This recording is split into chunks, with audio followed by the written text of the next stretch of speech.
Les flammes étaient vraiment hautes, Linda Hardy d'un incendie chez elle, terribles images.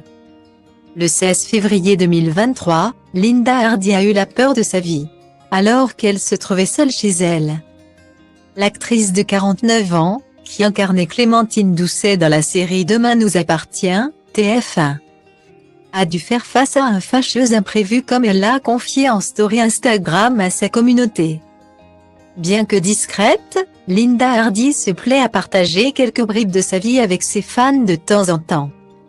Mais les stories qu'elle a dévoilées jeudi faisaient froid dans le dos et ont dû, dans un premier temps, fortement inquiéter les abonnés de l'ancienne Miss France, 1992.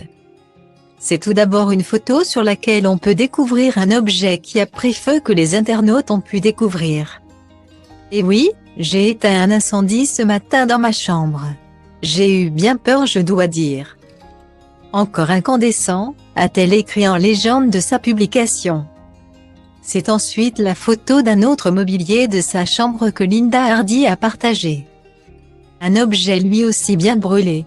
Tout ça était en feu, a écrit Linda Hardy.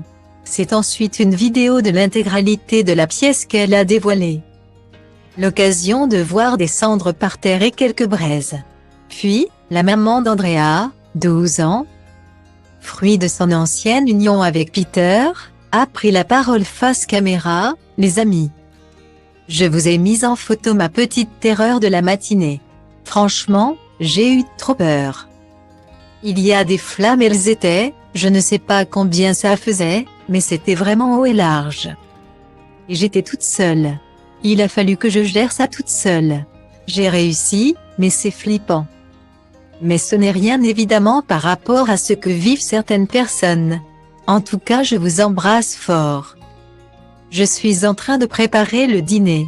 Nul doute qu'elle se souviendra jamais de cette soirée terrifiante. » Le 24 décembre dernier, Linda Hardy révéla une autre mauvaise nouvelle concernant sa santé.